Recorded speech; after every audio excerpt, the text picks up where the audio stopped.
membuka kembali ya, dari memori yang kita dapatkan tadi, karena sesuatu yang menjadi objek, baik itu yang terlihat atau yang terdengar atau yang kita rasakan, itu akan terekam di dalam memori kita, dan ada esensi yang tersimpan di dalam memori kita, sehingga ketika kita melihat misalnya atau mendengar atau merasakan sesuatu, kita udah tahu itu sebenarnya apa. Jadi pengetahuan yang kita peroleh itu akan tersimpan di dalam memori kita. Nah, kebenaran dikatakan adalah kesesuaian antara pengetahuan dan objek. Jadi apa yang kita tahu dengan apa yang objek yang kita lihat itu sama.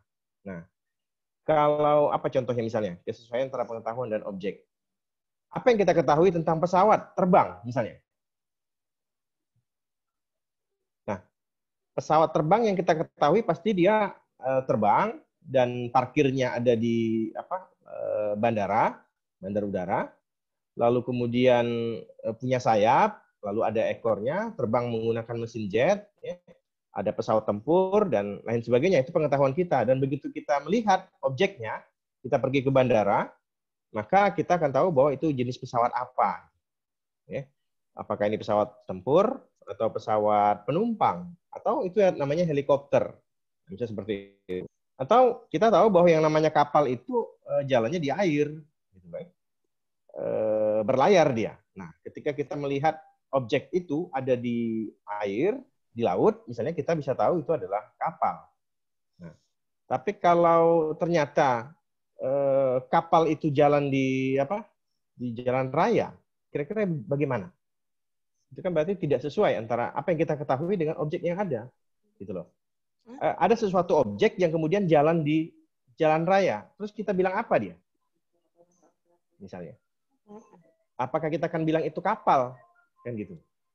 Ya. Nah, bentar ya.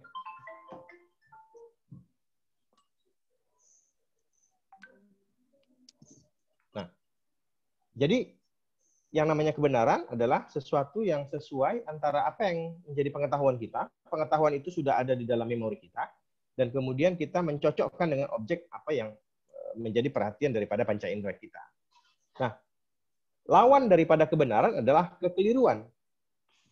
Nah, kekeliruan di situ dikatakan adalah keadaan ketika pengetahuan tidak sesuai dengan objek yang ada. Nah, itu tadi. Misalnya, kita lihat ada berbentuk seperti perahu, tapi jalannya di darat, misalnya, atau di jalan raya. Wah, ini kita mau bilang apa dia? Kapal atau apa kan gitu? Atau Anda mungkin pernah ke Batam ya? Ke Batam itu ada hotel namanya Hotel Pasifik. Itu bentuknya seperti apa tuh? Kapal, Pak. Kapal ya? Kita mau bilang apa? Kapal. Seperti kapal kan? Bukan kapal kan? Bukan.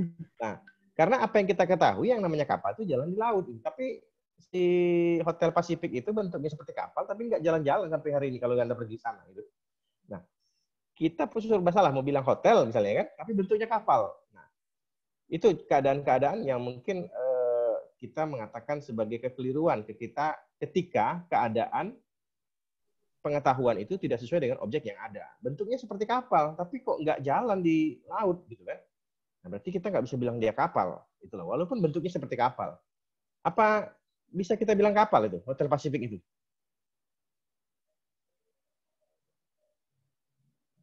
Bisa nggak kira-kira kita bilang itu kapal gitu?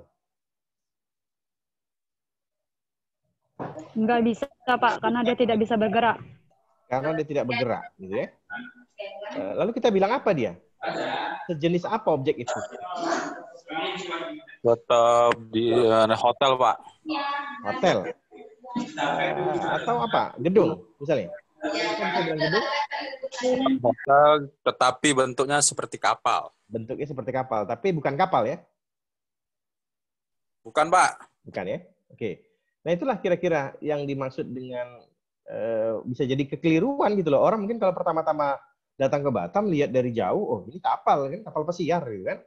Nah, ternyata keliru gitu loh. Begitu didekati, oh tidak sesuai antara pengetahuan yang dimiliki. Pengetahuan kita kalau depannya runcing seperti itu, ada di atasnya seperti geladak itu kapal gitu, tapi ternyata nggak nyentuh air dia. Nah, itu kira-kira lawan daripada kebenaran, kekeliruan. Baik, ada beberapa jenis kebenaran ya yang bisa kita bahas. Antara lain adalah kebenaran objektif. Nah, apa itu kebenaran objektif? Kebenaran objektif itu dikatakan adalah kenyataan yang benar-benar terjadi dan telah diyakini semua orang sebagai sesuatu yang benar dan dapat juga disebut dengan kebenaran empiris karena dapat langsung diamati oleh panca indera. Nah, situ ada gambar yang saya tampilkan bendera merah putih. Itu bendera siapa? Bendera negara mana?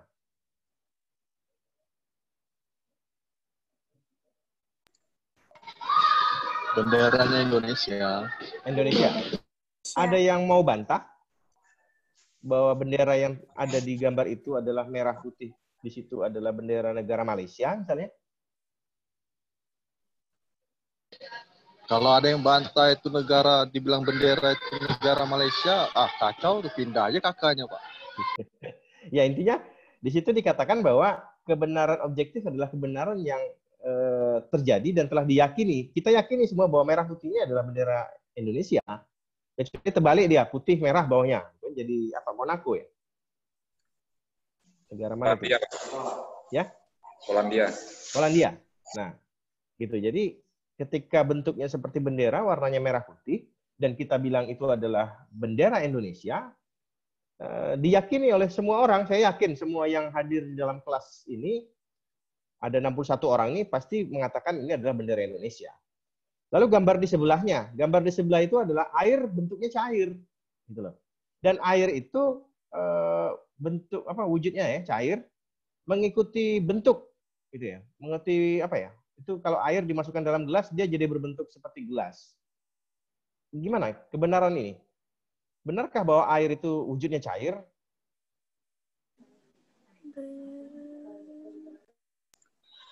Benar, Iya Pak. Pak, air itu cair karena kalau di pelajaran IPA air itu kalau kita pindahin ke suatu wadah dia bisa berubah bentuk Pak. Bentuknya mengikuti wadahnya, gitu ya.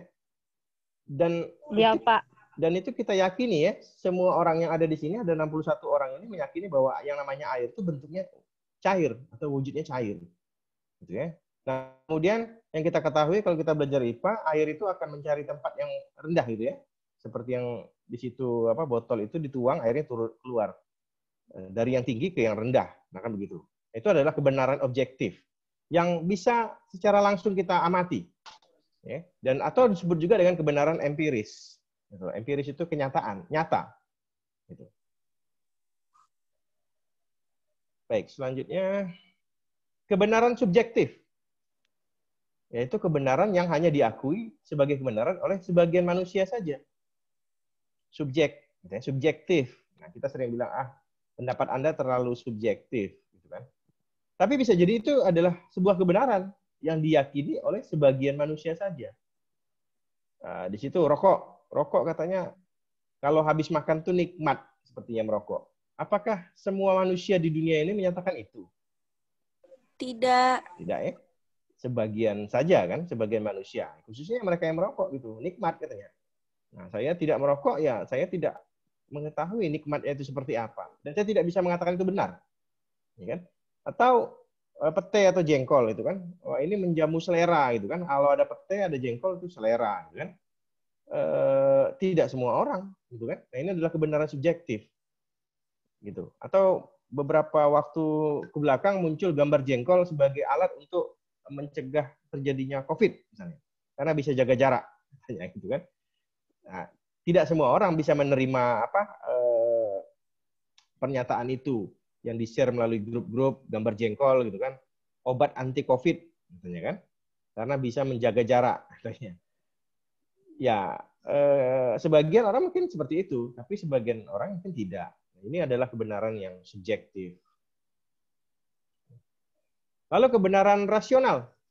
Kebenaran rasional adalah kebenaran yang didasarkan kepada pertimbangan yang logis. Logis, masuk akal. Kemarin kita bahas, apa itu logika? Logika adalah sesuatu yang masuk akal. Cara berpikir yang benar, cara berpikir yang sehat, cocok gitu kan dengan akal, sesuai. Di situ saya tampilin gambar Casper. Kenal ya dengan Casper ya? Casper ini apa ini? Saya kenal Casper, Pak. Tapi Ya. Casper belum kenal Hantu. saya, Pak. Ya, maksudnya ini Casper nih di era-era saya kecil kan. Nah, Kartun, Pak. Sebuah Kartun kartun. hantu, Pak. kartun hantu ya. Oke. Bagaimana kita meyakini? Saya nggak tulis hantu di situ Casper. Gitu. Kira-kira menurut Anda kebenarannya bagaimana tentang hantu? Ada apa enggak hantu itu? Hantu tuh ada, tapi nggak semua orang bisa lihat. Nah, setuju yang lain? Hantu itu ada? Setuju, Pak. Setuju. Hantu itu kan belum pernah dibuktikan kebenarannya bahwa hantu itu ada. Setuju, Pak. Ya. Ada makhluk astral. Ya. Atau itu hanya energi. Ya. Di mana cari hantu? Untuk orang-orang yang bisa ngelihat, Pak. Ya, tapi apakah itu bisa dibuktikan secara rasional? Ketika, saya bisa lihat, saya apa bisa percaya begitu saja? Anda bisa lihat. Nah, itu yang kan tidak rasional.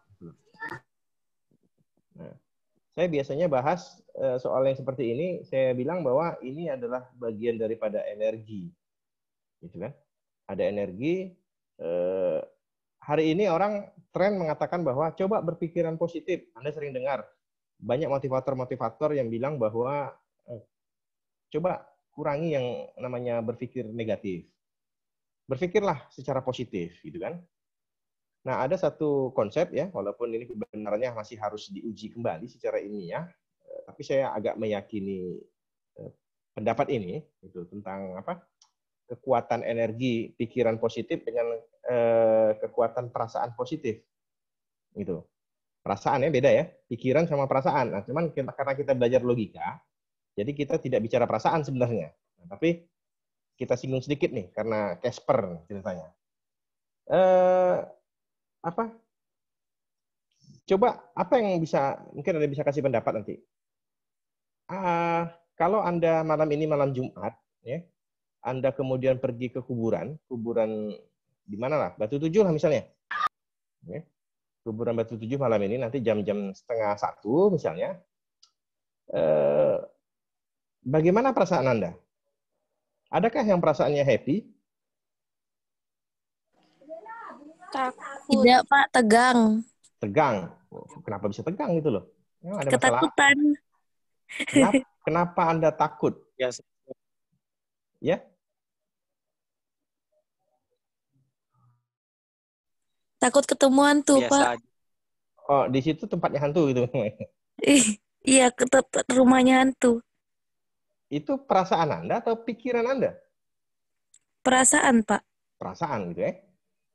Perasaan Anda semakin kuat, tapi nanti buktikan sendirilah. Silakanlah yang mau coba gitu kan, mencoba kebenaran perasaan Anda kan. Insya Allah jumpa lah mungkin kalau Anda gunakan perasaan ini.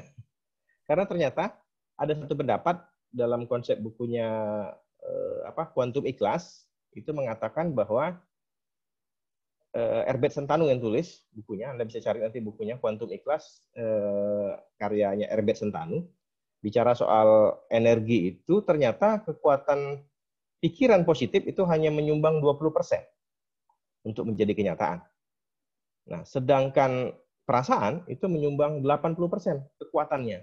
Jadi kalau perasaan Anda semakin takut di kuburannya semakin terwujud di si Casper. Caspernya keluar juga akhirnya gitu kan. Nah, padahal itu perasaan Anda gitu. Jadi saya meyakini bahwa perasaan itu ternyata bisa membuat sesuatu menjadi kenyataan, wujud gitu. Ya. Tapi ini perlu dibuktikan secara ilmiah. Kalau nggak percaya, itu yang di mana? Oh, sudah tidak ada lagi ya. Di gudang minyak itu. Dulu apa namanya itu tempat hiburan itu?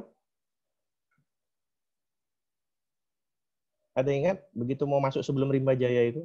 Dope, Pak. Dope, Pak. Udah nggak ada lagi ya? Nggak. Udah berubah menjadi restoran. Oke. Ketahuan sering ke Dope ini. Apa perasaan Anda ketika saya belum pernah masuk, tapi bagi yang pernah masuk boleh kasih pengalamannya. Masuk ke Dope itu apa yang Anda rasakan? Sedih seperti tadi di kuburan Batu Tujuh, takut atau gimana? Senang, Pak, bahagia. Senang, bahagia ya? Happy, Pak. Happy. Ya, Ini senang, Pak. pengalaman benar kan, bukan cerita kan? Ya, Pak Subandi pernah? Sekali, Pak. Oh, sekali. Happy, Pak ya? Tapi sekali Ya, keluar Pak. pening Pak, duitnya habis. Iya. Oke. Coba bandingin. Padahal di sebalik tembok Dope itu ada apa? Kuburan, Pak. Nah, ada kuburan pohon lanjut gitu ya. Ya. Tapi Ya. kok bisa happy di situ? Coba. Itu kan perasaan kita kan. Ketika perasaan kita di situ adalah tempat hiburan, jadi senang. Tapi di Siap, betul, kuburan Batu Tujuh, kita merasakan ketakutan. Gitu loh. Padahal apa bedanya di Dope juga, kalau mungkin Casper ini juga tembus di dinding-dinding itu. Gitu. Liatin Anda lagi happy. Gitu kan? Nah, tapi perasaannya beda. Karena di dalam Dope rame Pak, kalau di dalam kuburan Batu Tujuh itu sepi, jadi pikirannya negatif Pak. Kalau rame kan pikirannya selalu positif Pak. Oke, tadi yang kita sedang pisahkan adalah antara pikiran dengan perasaan, ya kan? Nah, tapi ini pembahasan lain lah. Nanti kalau kita ketemu dalam kelas kita bisa bahas lebih lanjut. Pikiran positif ternyata cuma menyumbang 20% menjadi kenyataan. Nah, jadi hati-hati bermain dengan perasaan Anda.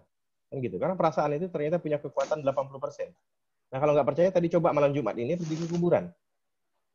Kalau Anda bisa merasakan senang, bahagia, happy, enjoy di kuburan, ya alhamdulillah, berarti nggak akan muncul nih si Casper. Ya kan, akan muncul kebahagiaan. Tapi, nah ini mumpung malam Jumat gitu. Nah, saya kembali lagi ke materi, kalau mau coba silakan coba sendiri. Kebenaran rasional. Nah, rasional kan tadi kita bicara pikiran, gitu ya, bukan perasaan, gitu loh. Walaupun tadi saya bahas ada satu buku yang menyatakan kekuatan perasaan itu jauh lebih besar menjadi kenyataan dibandingkan dengan pikiran positif. Oke, kita kembali kepada slide ini. Kebenaran rasional adalah kebenaran yang didasarkan kepada pertimbangannya logis masuk akal, menurut pemikiran yang sehat dan cocok dengan akal. Kan? Bicara hantu, ya sampai hari ini kebenaran secara rasional orang bilang nggak masuk akal kan gitu. Sebagian orang menyatakan, walaupun Anda tadi ada yang bilang bahwa benar Pak, ada Pak, bagi yang bisa lihat katanya. Siapapun yang bisa lihat, pasti orang yang nggak bisa lihat akan bilang, belum tentu kan gitu. Tak betul lah kok nih, tak masuk akal, dan lain sebagainya. Nah gitu loh. Ini bicara kebenaran rasional. Baik, kemudian kebenaran ilmiah. Nah, kebenaran yang muncul dari hasil penelitian ilmiah melalui prosedur baku berupa tahapan-tahapan metode ilmiah. Penelitian, ya. Jadi penelitian itu ada tahapan-tahapan logisnya atau tahapan-tahapan ilmiah. Jadi yang membedakan antara penelitian dengan coba-coba itu adalah ada suatu metodenya, tahapan metode ilmiahnya. Mulai dari merumuskan masalahnya, lalu mencari teorinya, lalu kemudian menguji, lalu kemudian mereduksi, lalu mengolah datanya, dan kemudian mengambil kesimpulan. Nah, saya gambarkan di situ adalah tentang proses uji vaksin COVID-19 ya, yang dilakukan oleh pihak Unpad, kalau tidak salah, bekerja oleh perusahaan yang akan nanti memproduksi vaksinnya. Dia ujikan kepada sekian ribu orang di Kota Bandung, ya, untuk menjadi sampel bagi pengujian vaksin ini. Kira-kira vaksin ini punya daya menyembuhkan atau tidak, gitu kan, terhadap COVID-19. Dan di situ ada prosedurnya yang saya coba dengar. Prosedur yang disampaikan adalah bahwa para peneliti ini kemudian mengacak siapa yang disuntikkan dengan vaksin COVID, siapa yang di vaksin lainnya, vitamin dan lain sebagainya. Nanti akan dilihat perkembangannya. Gitu. Yang disuntikkan dengan vaksin COVID seperti apa, yang disuntikkan dengan vaksin vitamin, bukan vaksin vitamin. Vitamin maksudnya itu seperti apa hasilnya. Nah, nanti begitu setelah selesai semua sampel, baru diambil kesimpulan. Nah, ini ada prosesnya, ada tahapan. Makanya ini dikatakan ketika nanti direkomendasikan hasil penelitian bahwa vaksin COVID-19 mampu untuk mengatasi COVID-19 dan layak untuk diproduksi, maka itulah hasil sebuah penelitian ilmiah. Maka dikatakan sebagai kebenaran ilmiah. Gitu. Jadi tidak bisa feeling, perasaan, kayaknya, insting, dan lain sebagainya. Ini Yang namanya kebenaran ilmiah adalah melalui sebuah proses tahapan-tahapan metode ilmiah. Sama seperti Anda nanti kalau bikin skripsi. Nah, bikin skripsi itu adalah kegiatan ilmiah. Maka kesimpulannya nanti akan ilmiah ketika Anda melalui sebuah proses tahapan-tahapan ilmiah. Ya. Lalu kemudian kebenaran intuitif, intuisi. Kebenaran yang diperoleh tanpa melalui sebuah proses penalaran tertentu. Penalaran itu berpikir, bukan perasaan ya. Penalaran, berpikir. Jadi pakai pikiran. Nah, intuisi bersifat personal dan tidak dapat diramalkan. Saya gambarkan di situ ada roulette. Maksudnya apa nih? Judi, Pak. Ya, berjudi itu seperti apa? Gambling atau ya apa istilahnya? Coba apa istilahnya? Berjudi ini. Bermain dengan keberuntungan, Pak. Keberuntungan gitu ya. Nah, keberuntungan ini kan biasanya berdasarkan intuisi kita ya. Ya. Kayaknya nomor 36 nih. Kita pasang ya kan. Nah, intuisi kita. Atau sekarang lagi banyak yang kegandrungan forex ya. Main forex di gambar sebelah itu. Kapan kita beli ya, kapan kita sell, jual misalnya. Nah, ada yang pakai robot ya kan. Karena intuisinya agak kurang jalan misalnya ya. Jadi pakai robot. Ada yang intuisinya bagus, mungkin dia akan mantengin handphone sama laptop. Lihat fenomena yang terjadi secara politik. Lalu intuisinya bekerja, jual atau beli kan begitu. Nah, itu kebenaran secara intuitif. Dan itu tidak bisa diramalkan. Ya. Nah, itu beberapa hal tentang kebenaran, jenis-jenis kebenaran. Oh ya, ada satu lagi, kebenaran religius. Ini juga sempat kita singgung pada pertemuan sebelumnya. Ya. Yaitu kebenaran ilahi. Nah, ini jawabannya sebenarnya. Kalau kemarin kita diskusikan tentang Anda punya agama, berarti Anda punya Tuhan. Percaya tidak dengan Tuhan Anda? Kan gitu. Loh, kenapa bisa percaya? Padahal Anda belum pernah ketemu. Gitu loh. Ya kan? Ya, mungkin akan banyak yang mulai mencari kebenarannya. Betul, tak aku punya agama nih ya. Itu kan Tuhan aku ini benar nggak kira-kira? Kenapa aku bisa percaya gitu? Aku juga belum ketemu dan sebagainya. Nah, walaupun kita tahu bahwa ada batas akal. Ya, manusia itu punya batasan akal. Nah, oke. Ketika bicara kebenaran religius, di situ dikatakan adalah kebenaran ilahi, yaitu kebenaran yang bersumber dari Tuhan. Kebenaran ini diperoleh melalui wahyu. Nah, akhirnya bahasa pembenarnya adalah nggak bisa Pak kita mau bilang tidak percaya gitu karena saya sudah menerima kebenaran religi. Ada wahyu yang diturunkan oleh Tuhan ya kepada manusia melalui orang-orang pilihannya, ada nabi, ada rasul misalnya. Ya, walaupun sebenarnya kita juga perlu kritisi gitu kan, perlu kritis gitu loh terhadap apa yang kita yakini karena suatu keyakinan itu kan lahir dari sebuah kesimpulan akan sebuah kebenaran gitu loh. Ya, oke. Seperti misalnya ada Al-Quran di situ, ada apa? Wahyu Allah. Tapi apakah sekarang dari berapa orang ini? 69 orang. Hafal Al-Quran ada di sini, hafiz Quran?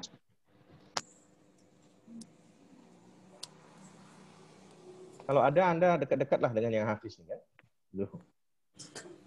Nah, persoalannya mungkin banyak yang bisa hafal, hafiz dia, karena terbiasa melafazkan atau terbiasa membaca. Tapi persoalannya, sudah yakin belum dengan apa yang dituliskan di dalam Al-Quran itu? Sudah pernah dicari belum kebenarannya? Yakin, Pak. Ya? Ya, yakinnya itu Anda paham maknanya atau cuma tahu bacanya misalnya? Atau mau pakai ini, slide ini. Kebenaran religius, Pak. Kebenaran ilahi ya. Tetap saja kebenaran ilahi yang bersumber dari Tuhan, oke ya. Tapi kan kita perlu cari kebenaran. Tahu bacanya, Pak. Ya? Gimana? Yakin, Pak. Ya, yakin itu maksudnya sudah melalui sebuah proses mencari kebenaran atau belum? Kan gitu. Memang betul, itu di situ dikatakan kebenaran religi, Pak. Bahwa kebenaran yang sudah bersumber dari Tuhan. Ya, persoalannya kan bagaimana caranya gitu loh. Melalui wahyu misalnya. Oh, wahyu diturunkan oleh siapa? Oleh malaikat misalnya. Malaikat itu seperti apa? Akan banyak pertanyaan-pertanyaan yang harus kita cari kebenarannya. Gitu. Yang selama ini kan mungkin kita hanya mendengarkan dari guru-guru agama kita, ulama-ulama, ustadz, apakah melalui sebuah proses pengajian, atau kemudian melalui ceramah agama, dan sebagainya. Tapi mungkin kita belum melalui sebuah proses pengalaman religi. Kan? Menemukan kebenaran tentang isi yang terkandung di dalam Al-Quran itu sendiri. Mungkin tidak banyak, ya. Ada, saya rasa. Tapi mungkin tidak semua orang yang kemudian sudah bisa memahami itu. Ya. Nah. Baik, kemudian kita akan lihat lagi teori kebenaran. Pertama adalah teori korespondensi. Teori kebenaran di sini pertama adalah teori korespondensi. Di situ dikatakan bahwa yang namanya teori korespondensi itu adalah pernyataan itu benar bila isinya sesuai dengan kenyataan. Ini mirip-mirip tadi ya dengan yang kita bahas tadi sebelumnya. Tapi ini bahasanya agak keren sedikit, korespondensi. Benar atau salah adalah soal sesuai atau tidak. Apa yang dikatakan dengan kenyataan sebagaimana adanya. Ini seperti tadi kebenaran objektif ya, gitu loh, kesesuaian antara kenyataannya gitu. Nah, misalnya di situ contohnya adalah demonstrasi yang menolak konversi minyak tanah ke LPG. Akhir-akhir ini didalangi oleh pihak ketiga, misalnya. Ya tergantung bagaimana, apakah sesuai fakta atau tidak, gitu ya. Yang namanya teori korespondensi itu adalah pernyataan itu akan benar bila isinya sesuai dengan kenyataan. Tapi kalau tidak, maka tidak benar. Kemudian teori koherensi. Nah, teori koherensi di situ Anda bisa lihat kesesuaian antara sebuah pernyataan dengan pernyataan lain yang sudah diterima sebagai benar. Suatu pernyataan dianggap benar kalau sejalan dengan pernyataan lainnya. Suatu pernyataan dianggap benar kalau sejalan dengan pernyataan lainnya. Yaitu kalau pernyataan itu meneguhkan atau konsisten dengan pernyataan sebelumnya yang dianggap benar.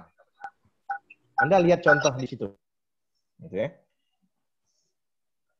Contoh ya, semua manusia pasti mati. Benar? Benar, Pak. Benar ya? Benar, Pak. Oke. Benar, Pak. Saya Sokrates, kenal nih Sokrates. Ini bukan Sokrates yang wartawan itu ya.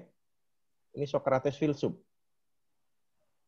Nah, atau mohon maaf saya pakai nama Pak Subandi, boleh Pak Subandi ya? Nah, langsung hilang Pak Subandi. Nah. Siap, boleh Pak. Oke. Baru nulis Pak. Oke. Baik. Saya contoh, semua manusia pasti mati, benar? Siap, betul Pak. Oke, benar. Itu di situ dikatakan bahwa sebuah kebenaran ya yang kita anggap benar. Lalu kemudian Pak Subandi itu manusia? Siap, manusia Pak. Oh, manusia. Oke, benar semua? Yakin? Pertanyakan. 68 orang yang ada di kelas Zoom ini pernah lihat Pak Subandi ini manusia? Manusia dia, Pak. Mudah-mudahan, Pak. Belum pernah ketemu langsung nih ya sebagian ya. Baru ketemu virtual. Dibilang antara iya. Saya sudah, Pak. Saya sering kali, Pak, jumpa. Memang manusia ya?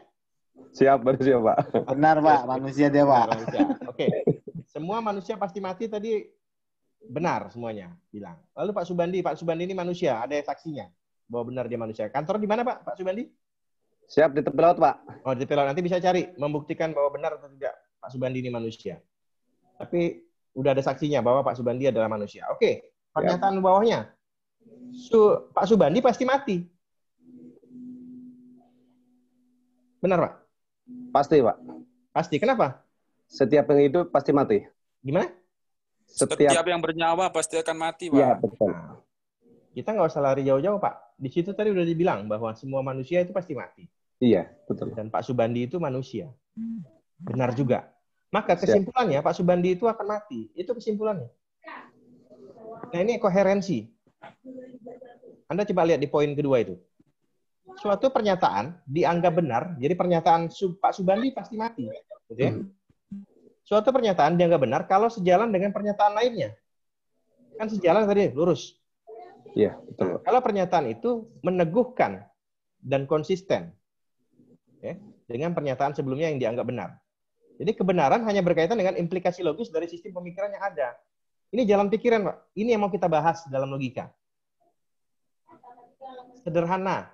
Cuman 3 kalimat sepertinya ya. Tapi nggak semua orang menghasilkan kesimpulan yang tepat seperti ini. Gitu loh. Jadi yang kita akan bahasnya kayak gini. Mungkin Anda ketawa, ini belajar apa kita ini nanti ini. Gitu kan? Kalimatnya kayak gini nanti akan kita temukan. Semua manusia pasti mati, benar. Sokrates adalah manusia, ya benar. Kalau gitu kesimpulannya Sokrates pasti mati. Seringkali kita tidak menguraikan pernyataan-pernyataan sebelumnya, tapi langsung kesimpulannya. Coba misalnya, saya bilang, Pak Subandi akan mati. Pasti marah. Pak Subandi. Pandai-pandai bapak aja gitu kan. Gitu ya. Tapi, kalau saya menyatakan pernyataan-pernyataan awalnya, semua manusia pasti mati, Pak Subandi. Siap. Betul. Pak Subandi manusia? Siap manusia, Pak. Oke. Pak Subandi pasti mati. Siap. Tak bantah dia. Itulah kebenaran. Gitu loh. Kebenaran koherensi, Pak ya. Ya. Dan itu yang akan kita bahas contohnya nanti. Dalam logika ini kita akan membuat sebuah kesimpulan yang kesimpulan itu tidak bisa dibantah lagi sama orang lain. Di situ tujuan mempelajari mata kuliah dasar logika. Makanya dikatakan sebelumnya kan bahwa logika itu bicara keterampilan berpikir.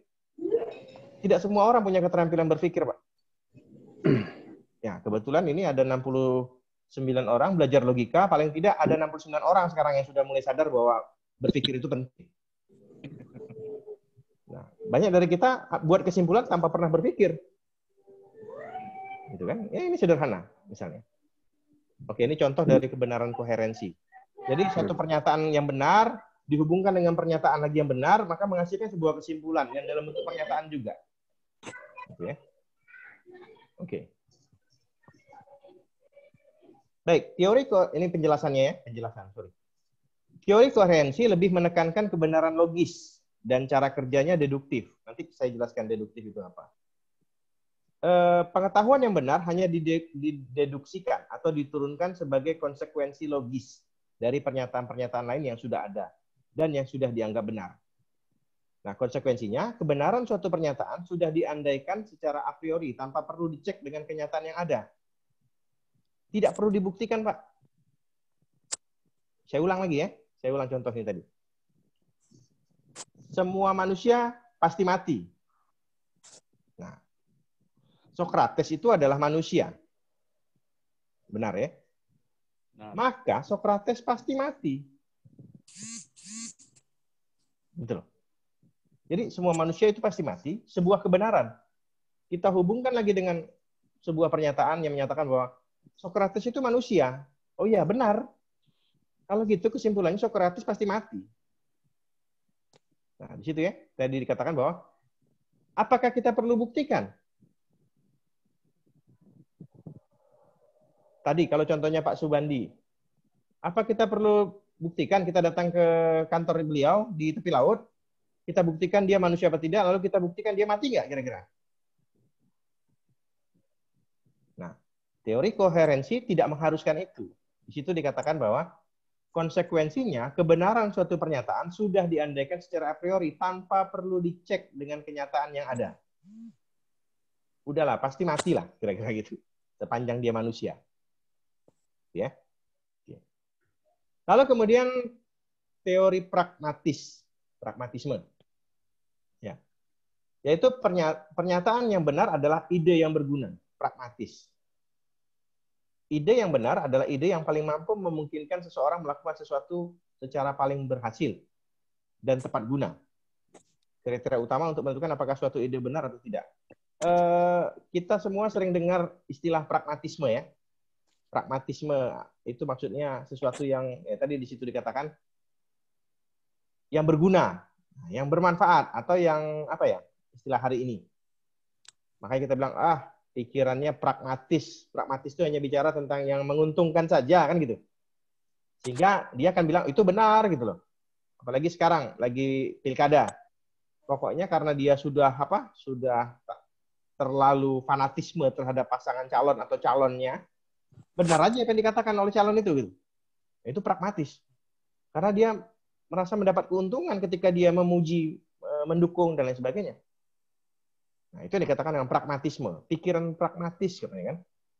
Nah, atau ini kita lihat contoh di bawah ini.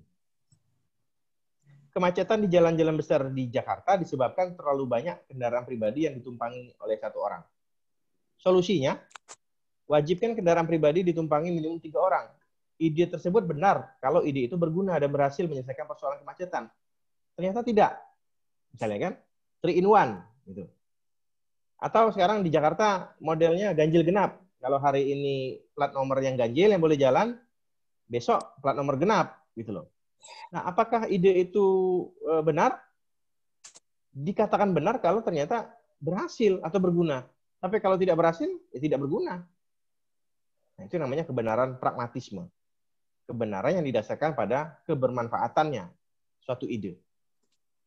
Atau apapun lah, Bapak Ibu bisa gunakanlah istilah pragmatisme nih. Jadi kalau muncul istilah pemikiran pragmatis, berarti pemikiran yang hanya didasarkan pada yang menguntungkan saja. Gitu loh. Atau mendukung seseorang secara pragmatis, ya karena tadi orang yang didukungnya memang menguntungkan dia sekarang misalnya.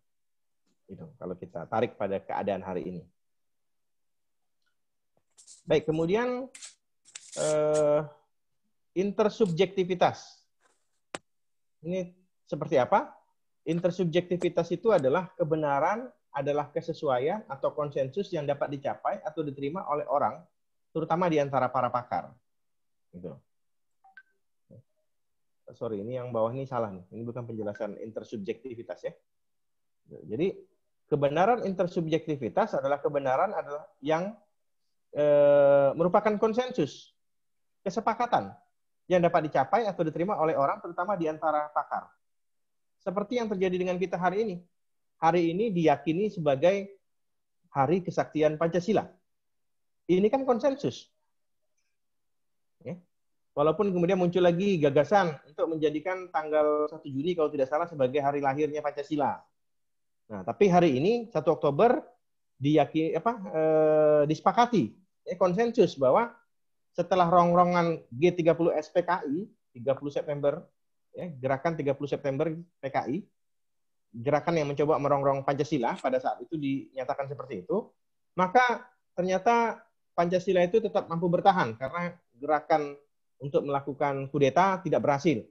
Sehingga di tanggal 1 Oktober dinyatakan sebagai Hari Kesaktian Pancasila. Itu kan konsensus. Apa benar Pancasila itu sakti? Kesaktiannya kan konsensus. Nah, karena dianggap bahwa Pancasila ternyata tidak mampu ditumbangkan. Apa Pancasila itu secara mandiri dia mampu mempertahankan diri? Kan tidak. Kan? Apakah Pancasila itu bisa melindungi dirinya? Kan tidak. Tapi ada manusia-manusia lain seperti kita ini yang masih meyakini nilai-nilai yang ada terkandung di dalam Pancasila. Nah, sehingga Pancasila itu kokoh. Jadi perumpamaan itu. Nah, dan kita meyakini bahwa Pancasila itu sakti karena mampu bertahan sampai hari ini. Misalnya. Itu kan konsensus. Kesepakatan kita bersama. Ya. Termasuk pada saat Pancasila itu pertama kali disampaikan oleh para pendiri negara kita. Ya, sebelum proklamasi kemerdekaan 1945. Nah, gagasan Pancasila itu cukup banyak. Ya. Ada Soekarno, ada M. Yamin, dan lain sebagainya. Yang kemudian ternyata digabungkan menjadi intipati, saripati, maka jadilah Pancasila, 5 sila itu. Padahal gagasannya banyak pada waktu itu.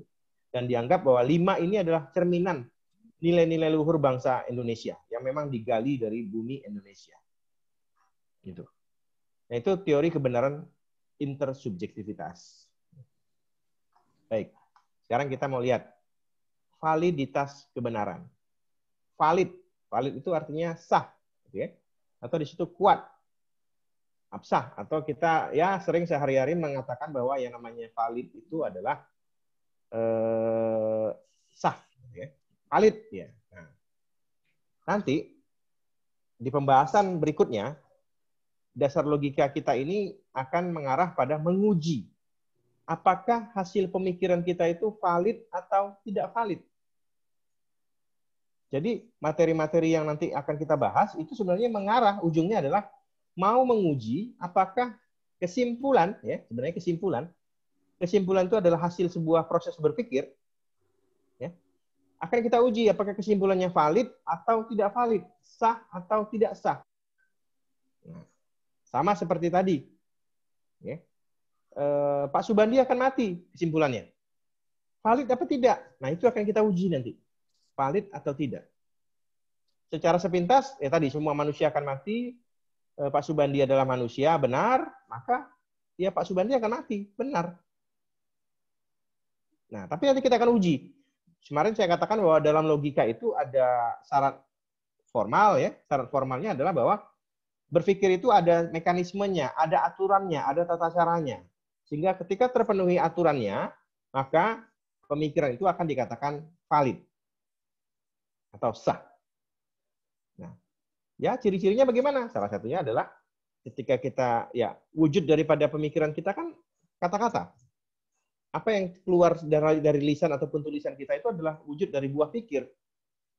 Makanya kalau nulis buku itu kan dianggap sebagai buah pikiran kita.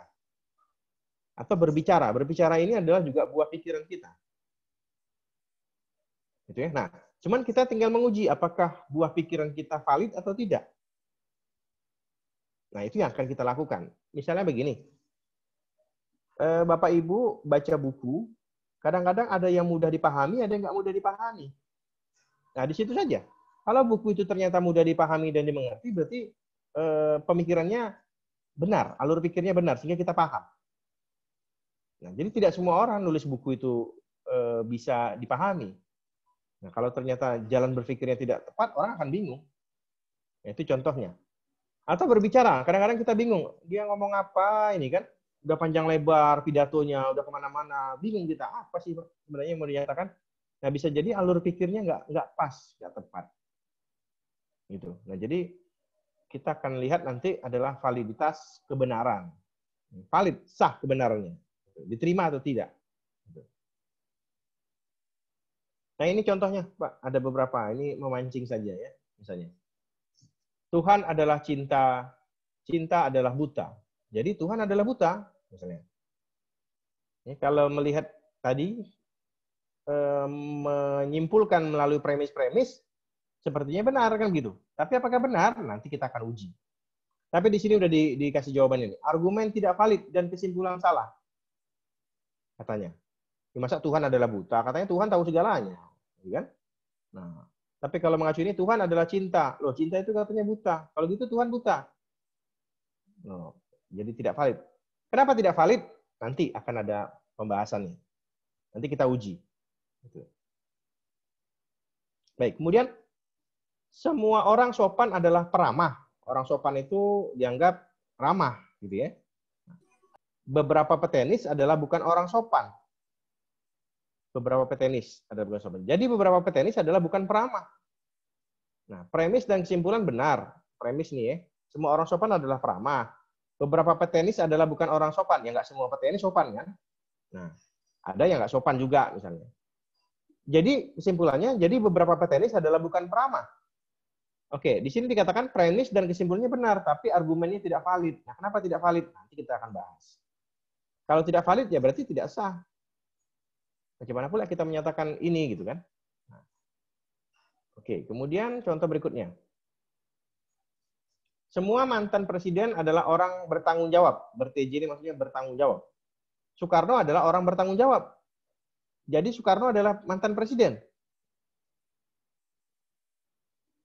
Di sini dikatakan argumen tidak valid dengan semua pernyataan benar. Kenapa? Kira-kira?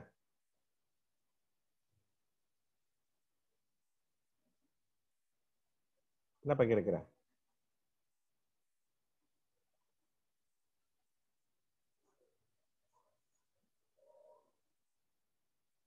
Nah, semua mantan presiden adalah orang bertanggung jawab.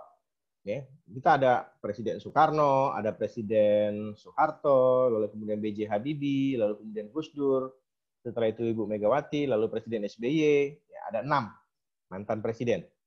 Gitu ya. Nah, di situ dikatakan Soekarno adalah orang bertanggung jawab.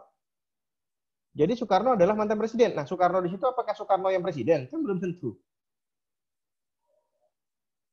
Apa terus yang namanya Soekarno itu adalah mantan presiden? Kan tidak. Hanya Soekarno yang bapaknya Megawati yang presiden. Makanya di sini argumen tidak valid. Dengan semua pernyataan benar. Pernyataannya benar, Soekarno adalah orang bertanggung jawab. Benar. Tapi bukan Soekarno yang presiden, kayak gitu. Nah, bagaimana kejadiannya nanti kita akan bahas dalam pembahasan berikutnya. Lalu kemudian ini contohnya, revolusi Prancis terjadi sesudah revolusi Rusia. Revolusi Indonesia terjadi sesudah revolusi Prancis. Jadi revolusi Indonesia terjadi sesudah revolusi Rusia. Bagaimana nih? Argumen valid dengan kesimpulan benar, tapi dengan satu premis yang salah. Nah, yang salah yang mana nih? Apakah revolusi Prancis terjadi sesudah revolusi Rusia atau revolusi Indonesia terjadi sesudah revolusi Prancis? Yang jelas Indonesia nggak pernah revolusi, reformasi yang ada. Berarti ini ada sebuah premis yang salah. Ya, jadi kalimat itu nanti kita akan gunakan istilah yang namanya premis. Ya, nanti akan kita bahas kenapa dia disebut dengan premis. Ini contoh, bagaimana sebuah argumentasi yang nanti kita akan uji valid atau tidak. Karena kan tadi judulnya adalah validitas kebenaran. Jadi kesimpulannya benar atau tidak. Ya. Baik. Dalam setiap kegiatan berpikir dapat terjadi diajukan argumen-argumen. Bisa jadi dengan kesimpulan yang benar, bisa ditarik dari premis-premis yang salah melalui argumen yang valid. Kesimpulannya bisa jadi benar, tapi ternyata pernyataan-pernyataan awalnya salah. Atau dengan premis-premis dan kesimpulan benar, tapi argumennya tidak valid, karena ternyata tidak saling berhubungan. Pernyataan-pernyataannya benar, tapi ternyata tidak saling keterkaitan. Atau kemudian, dengan premis-premis yang benar, tapi kesimpulannya benar, tapi melalui argumen yang tidak valid. Nah, bisa saja. Kesimpulannya benar, tapi ternyata argumennya tidak valid. Tidak valid karena apa? Tidak sesuai dengan aturan. Gitu ya. Nah, jadi validitas suatu argumen tidak tergantung pada kebenaran-kebenaran yang mewujudkan argumen-argumen tersebut. Melainkan setiap argumen punya implikasi-implikasi tertentu. Masalah validitas argumen merupakan masalah bentuk logika. Nah, jadi ada bentuk logika. Bentuk itulah yang secara formal akan kita bahas nanti. Ya. Baik, kira-kira ada pertanyaan mungkin?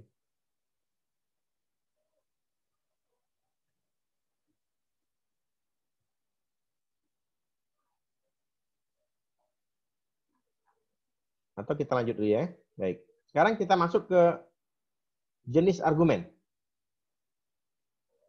Nah, saya perlu sampaikan bahwa sebenarnya mata kuliah logika yang harus Anda tempuh dalam 14 pertemuan ini, ya, itu sebenarnya hanya ingin memberikan gambaran bahwa dalam berpikir itu ada dua pendekatan. Pertama adalah pendekatan deduktif, dan yang kedua adalah pendekatan induktif. Ya. Nanti akan kita bahas mengenai kegiatan berpikir, yaitu kegiatan akal budi, itu akan melalui proses tahapan-tahapan yang nanti masuk dalam pendekatan deduktif. Apa itu pendekatan deduktif dan induktif? Ini kita bahas. Ya. Secara umumnya. Gitu ya. Baik, kita lihat yang di sini, argumen induktif. Argumen itu apa, Pak? Argumen itu tadi yang seperti saya contohkan, rangkaian premis-premis dan kemudian muncul satu kesimpulan. Ya. Tadi semua manusia akan mati. Sokrates adalah manusia, maka Sokrates akan mati. Nah, itu argumen. Rangkaian-rangkaian itu argumen. Prosesnya namanya penalaran. Nah, nanti kita akan bahas lebih detail. Sekarang kita lihat argumen induktif. Argumen induktif itu penalarannya bertolak dari proposisi partikular. Partikular itu maksudnya tidak semua, tapi sebagian. Partikular itu artinya sebagian. Atau singular. Produk pengamatan indrawi sebagai premis-premisnya. Nah, kemudian premis-premis tidak mengimplikasikan kesimpulan.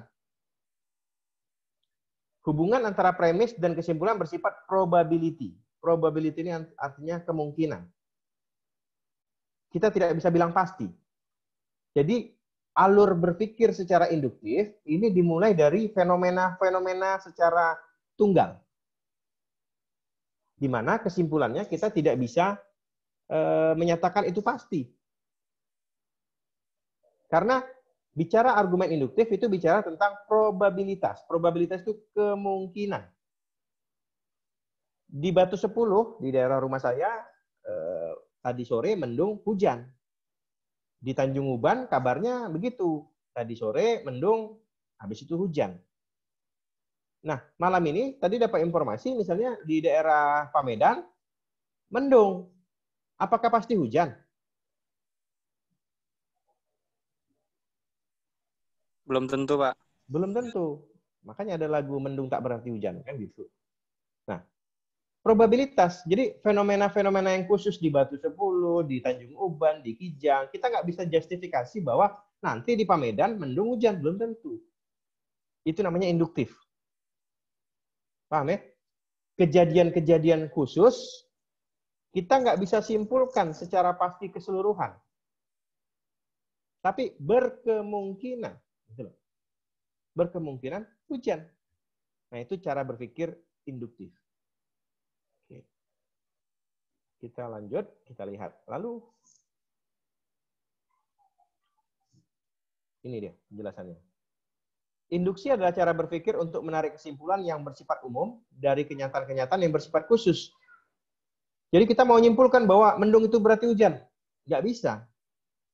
Karena fenomenanya fenomena-fenomena yang khusus. Nah, terbatas diakhiri pernyataan yang bersifat umum. Atau cara kerja ilmu pengetahuan yang bertolak dari sejumlah proposisi tunggal, kejadian-kejadian tunggal, atau partikular tertentu untuk menarik kesimpulan umum tertentu atau atas dasar sejumlah fenomena atau fakta atau data tertentu yang dirumuskan dalam proposisi-proposisi tunggal.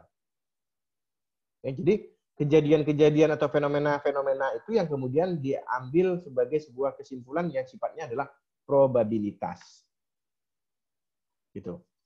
Nah, misalnya kepolisian ya kepolisian itu kalau melihat kasus-kasus yang terjadi, dia akan lihat motifnya. Tapi tidak bisa memastikan bahwa motif itu pasti. Apalagi panjang urusannya nih. Harus dibuktikan dulu alat buktinya, lalu dibuktikan kebenarannya melalui sebuah proses pengadilan, ya kan? Dan di mana di Indonesia itu berlaku yang namanya azas praduga tidak bersalah. Jadi sampai dengan sebelum diputus oleh pengadilan, kita nggak bisa bilang itu salah. Tapi berkemungkinan dia bersalah, kan gitu. Nah, kenapa? Karena hanya ditemukan secara partikular, bagian-bagian tertentu saja. Nah, sehingga belum tentu bisa dibuktikan itu adalah salah, gitu loh. Ya, nah itu yang contohnya induksi. Jadi kasus-kasus yang misalnya ditangani oleh kepolisian, melihat fenomena-fenomena yang terjadi, itu bisa masuk dalam kategori cara berpikir induktif. Jadi dicari alat-alat bukti kan, alat-alat bukti itu yang kemudian dikumpulkan.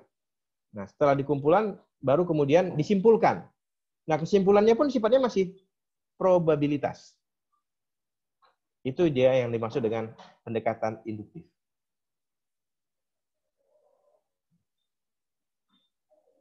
Oke, ini contoh nanti bisa Anda lihat sini. Lalu kemudian argumen deduktif. Argumen deduktif adalah cara berpikir dari pernyataan yang bersifat umum menuju kesimpulan yang bersifat khusus. Terbalik. Kalau tadi dari hal-hal yang khusus, dari fenomena-fenomena yang khusus, lalu kemudian ditarik menjadi sebuah kesimpulan yang bersifat umum. Sedangkan argumen deduktif, cara berpikir dari pernyataan yang bersifat umum, kebalikannya, menuju kesimpulan yang bersifat khusus. Nah, kesimpulannya sudah tersirat di dalam premis-premisnya, atau premis-premis sudah mengimplikasikan kesimpulan. Kita udah bisa menyimpulkan tanpa harus menguji kebenarannya. Tanpa harus melihat lagi lebih lanjut. Dari pernyataan-pernyataan itu saja kita sudah bisa menyimpulkan bahwa itu benar. Nah, nanti kalau dalam penelitian itu maksudnya satu teori itu kita sudah terima sebagai sebuah kebenaran. Maka kalau diuji kita sudah punya dugaan bahwa ini akan benar. Nah, itu maksudnya. Jadi argumen deduktif itu berawal dari satu yang umum. Yang umum itu seperti apa? Teori. Jadi kalau bicara teori itu berarti sifatnya berlaku secara umum. Nah, teori-teori itu yang kemudian kita coba cocokkan, kan? Kita coba uji terhadap sebuah fenomena-fenomena yang khusus. Nah, jadi ada satu teori yang kemudian kita akan uji. Benar nggak kejadian ini?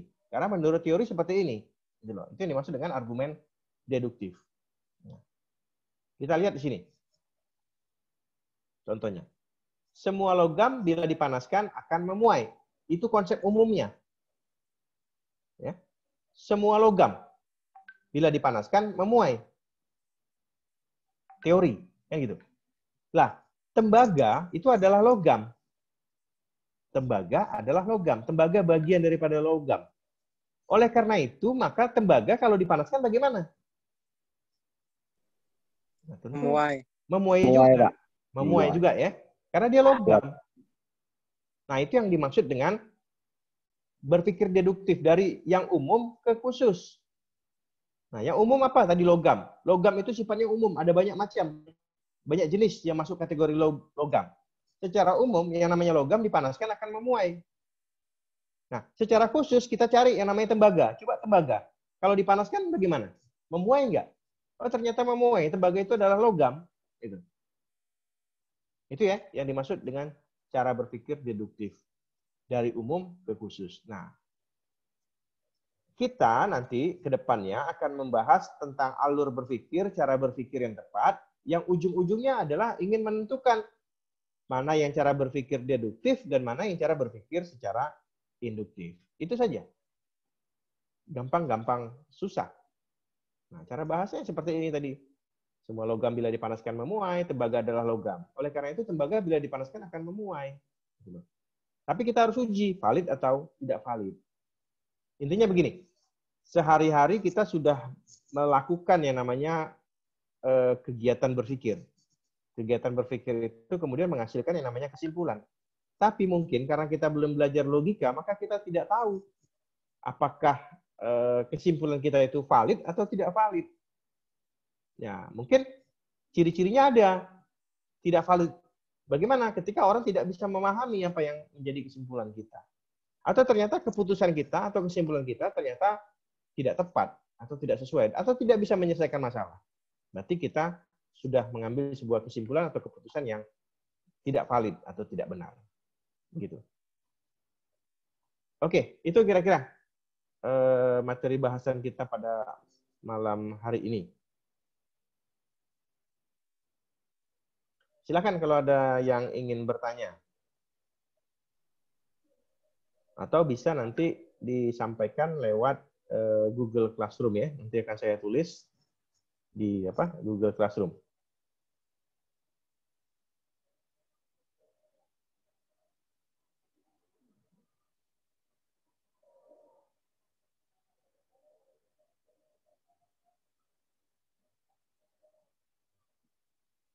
Baik, itu ya mungkin yang bisa saya sampaikan. Nanti Anda silakan yang mau bertanya, mau komentar, nanti saya akan siapkan ruang di Google Classroom ya. Nah, silakan Anda nanti tulis di sana. Itu yang bisa saya sampaikan.